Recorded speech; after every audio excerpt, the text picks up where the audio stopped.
Well, as the midnight deadline for the submission of presidential nomination forms under the All Progressives Congress draws close, Arise News has confirmed that as at the time of this report, 22 out of the 28 who purchased the forms have submitted them, while they include Emeka Nwajuba, Yahaya Bello, Rochas Okorocha, Dave Umahi, Uju Kennedy, Bola Tinubu, and Tain Jack Rich. Others include Godswill Akpabio, Kayode Fayemi, Ken Nnamani, Tunde Bakari, Yemi Oshibajo, Rotimi Amechi, and Nicholas Felix. The others are Mohammed Badru Abubakar, Ibikunle Amosun, Robert Ajayi Boroface, Ahmed Yerima, Oladimeji Bankole, Timipre Silva, Akinwumi Adeshino, and Ahmed Lawan. And prominent among those yet to submit the forms are Obonaya Ono, Chris Ngige, Goodluck Jonathan, and Godwin Emefiele. Well, Arise News analysts Mahmud, Jega, and Sam Amadi join us now in our studio for more on this. Great to have you both on the news tonight. Thank you. Well, let me begin with you, Dr. Sam Amadi. First, the president had a valedictory service with outgoing ministers today.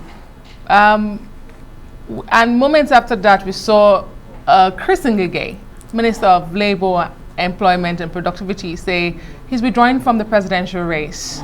How does this work? Will the president accept him back to the cabinet now that he is withdrawn from the race?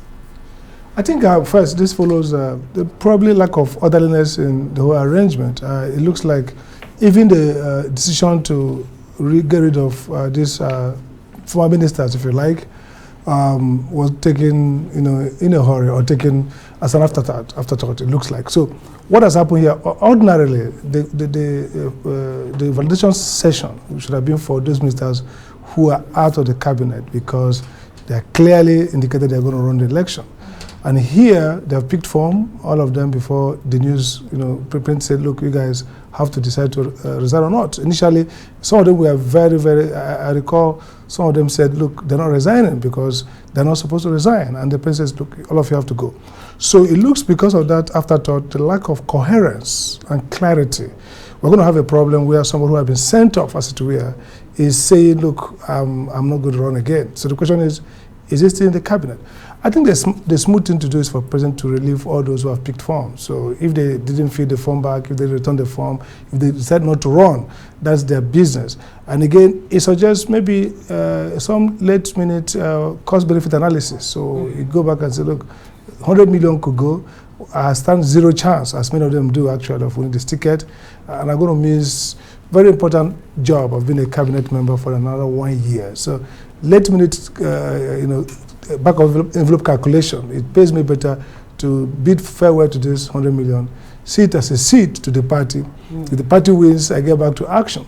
So I think you're going to see some people probably out of shame and out of regret and can't do anything, decide to go ahead. But many of these guys probably would have wished they didn't pick the form in the first place. Absolutely. All right, let's bring it to Mahmud. Jega, I wonder if you agree with what Dr. Sam Amadi has said.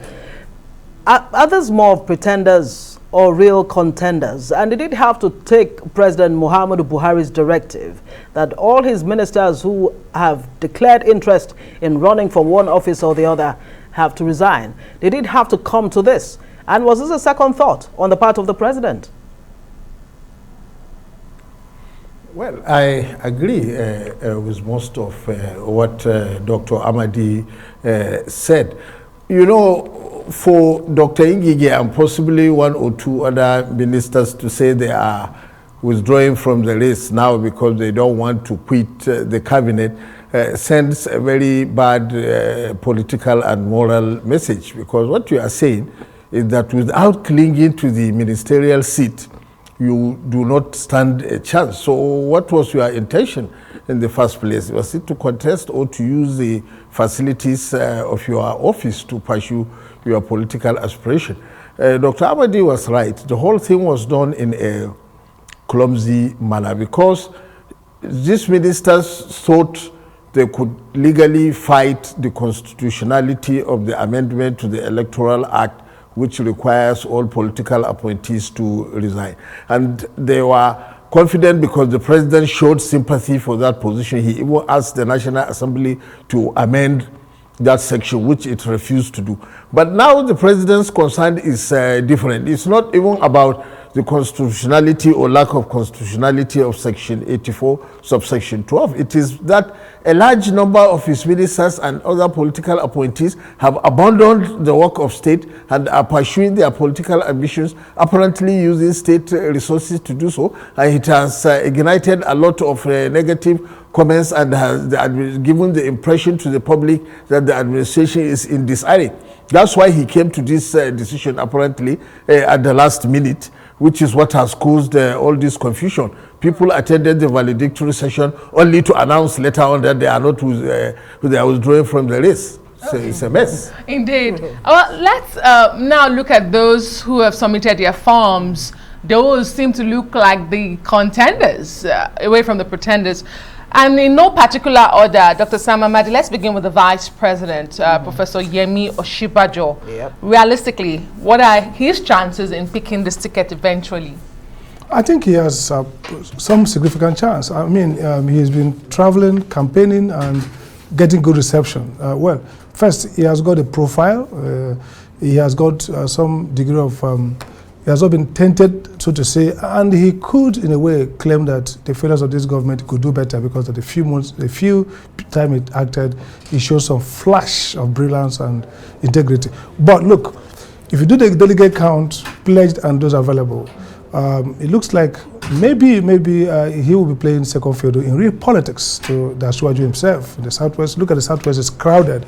So it looks like he has to really win big in the North to stand a chance. I've already seen maybe he will be second fiddle to Asiwaju in the delegate count from that. Not discounting maybe a major as well. So a great chance to be a candidate. All right, Mahmud Jega, do you think that Yemi Osinbajo will be second fiddle to Bola Ahmed Tinubu? Here's the one I'm interested in asking you now. What do you think he brings to the table? He was the first to declare his intention. He said this has been his lifelong ambition. And actually today he said, I am the only contender in the APC.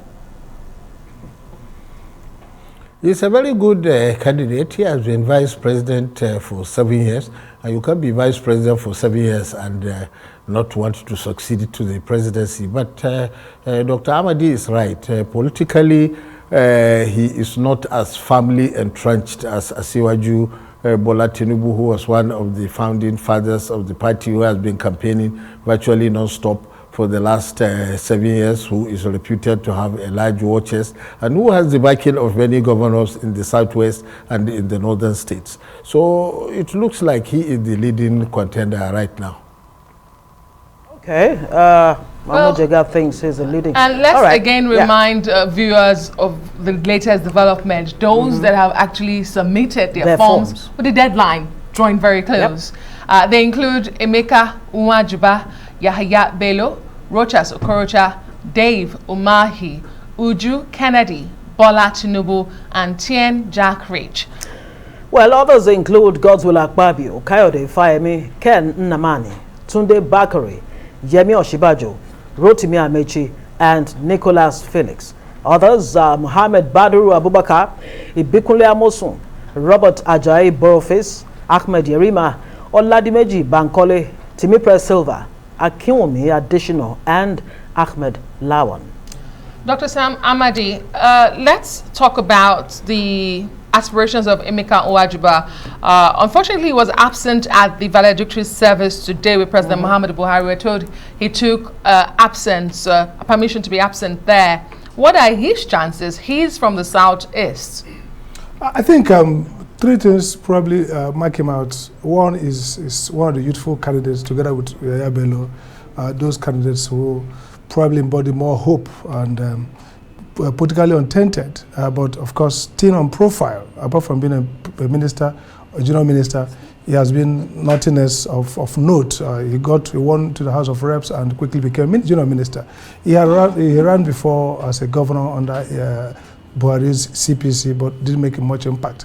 The second thing standing for him, apart from being youthful, is the fact that he's reckoned to be close to the cabal, all these stories around who is where. He has worked with Buhari for a long time. And thirdly, coming from the Southeast, a zone that I think, if they get a good candidate, could be a zone that will be of importance to APC. But on the negative, he hasn't got any structure, he's not influencing the party, except if this is the consensus candidate based on such sentiment as youthfulness, as somebody who has always been in the same party with the president. I would rate his chance less than 20%, that he will be the guy who cleans the ticket, because he's got no structure, he has got no muzzle here. And this is a crowded pack of contestants. Mahmud Jega, what do you think about Yaya Bello? How would you rate him? The only North Central candidate so far. Yeah, in APC, that is true. Well, he has been campaigning very vigorously, and he put together an impressive campaign team led by Chief MKO Abiola's daughter. I don't know whether he has the support of many of his gubernatorial colleagues. So for now, he doesn't look like he is one of the frontline candidates, but we will see. Let's look at Rochas Okorocha and Dave Umahi.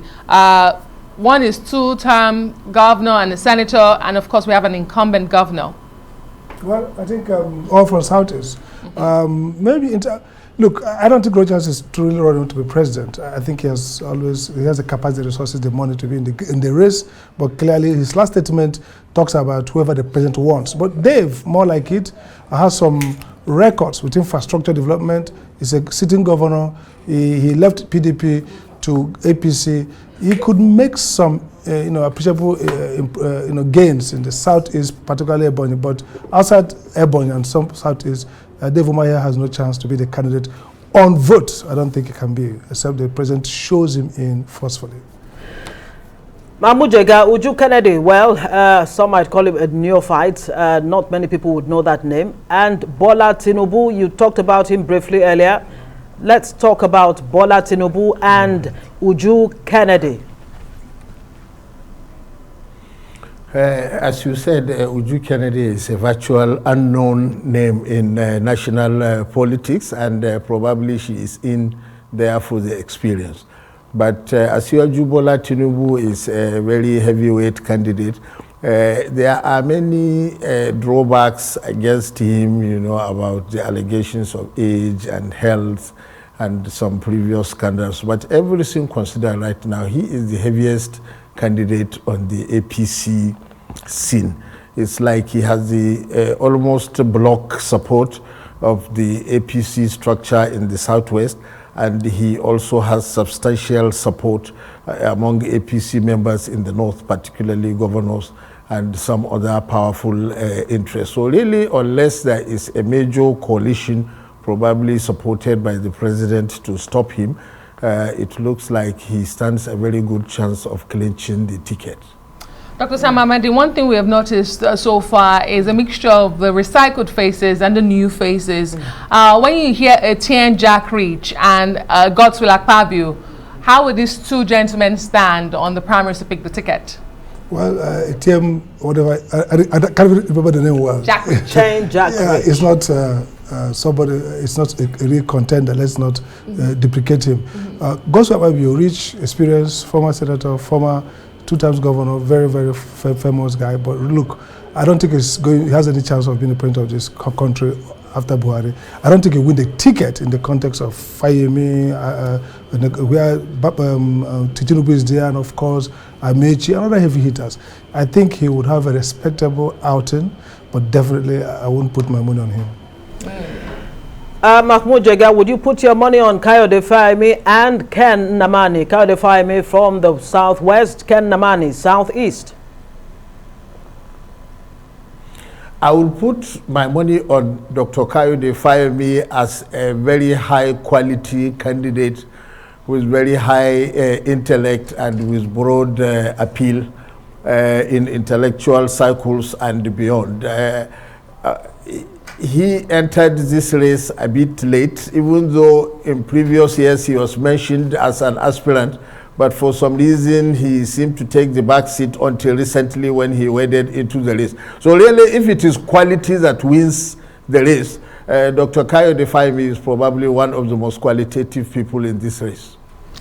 From the pulpit to politics, Tunde Bakare, and we have another two-time governor, outgone minister, because he should have resigned, Rotimi Amechi. Dr. Sam Amadi, Pastor Tunde Bakare and Rotimi Amechi.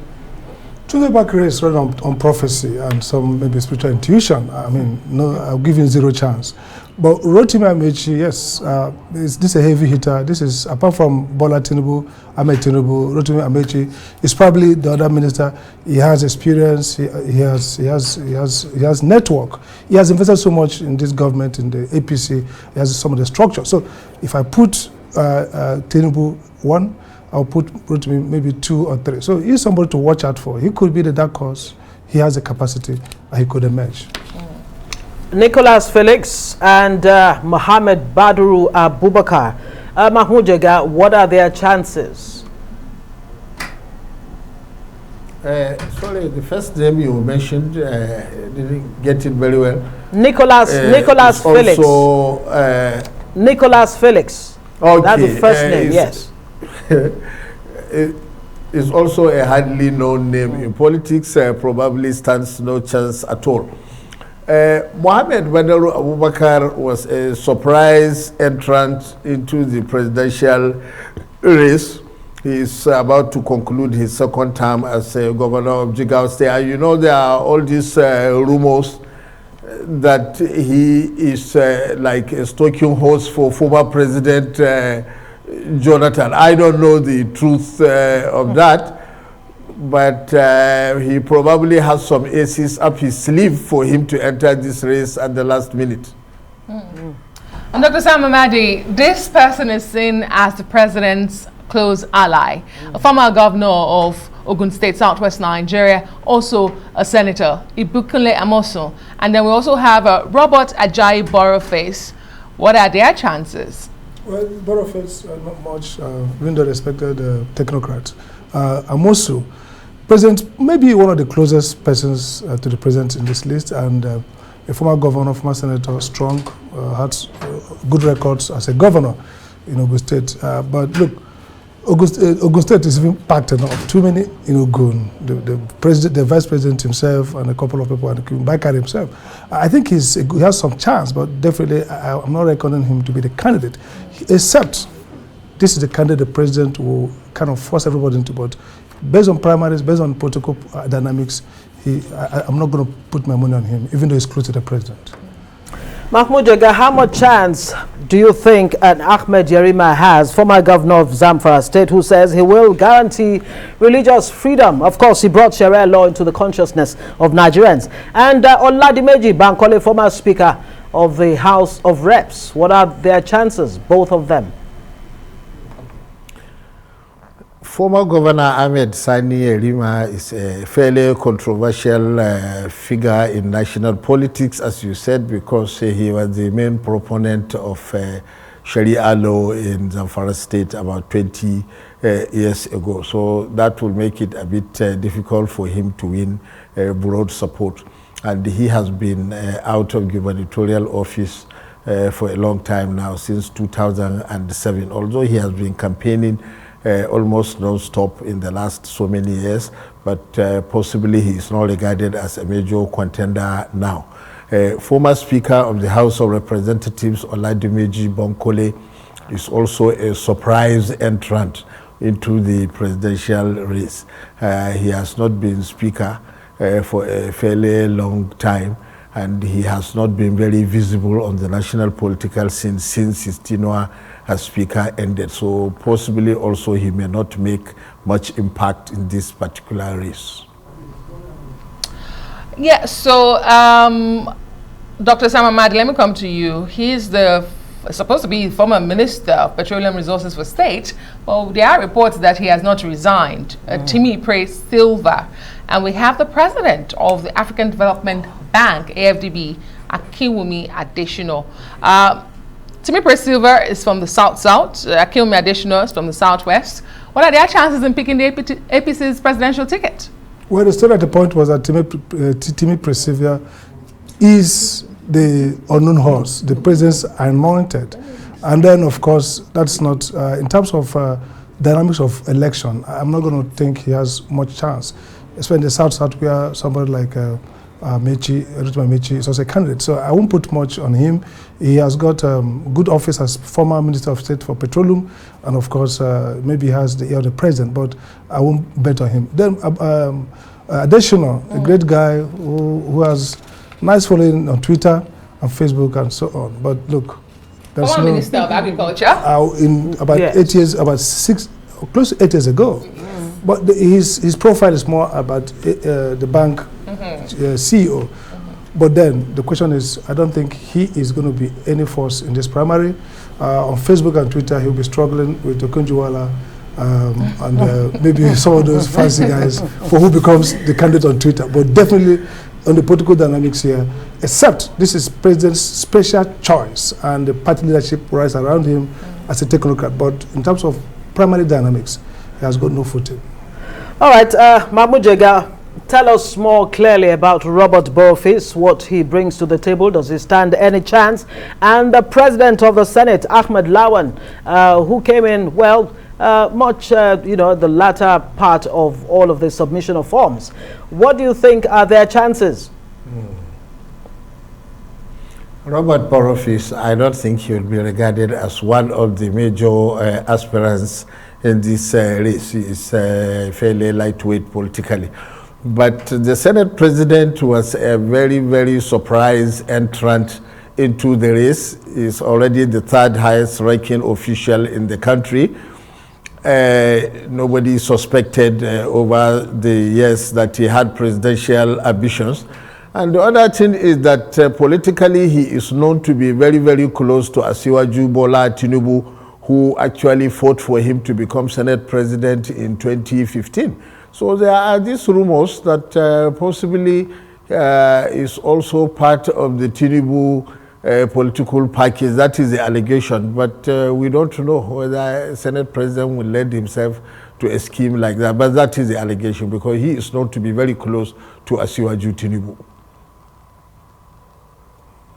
Say about Ahmed Lawan? I think it's a surprising entry, but a confusing one. And look, I would be surprised if he emerges a candidate. I mean, this is somebody who has a lot of support in the National Assembly. Don't forget there are going to be delegates. Also, don't forget that he has closer to Asiwaju Group. Governor of Imo State, Hope Uzodinma, submitted that form. And we heard Orji Okalu say, this is the guy we want. So we should keep an eye on Lawan. He could pull a surprise.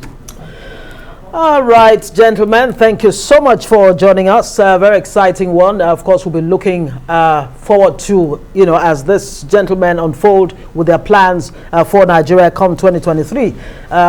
Mahmud Jega, thank you very much. Dr. Sam Amadi, thanks a lot.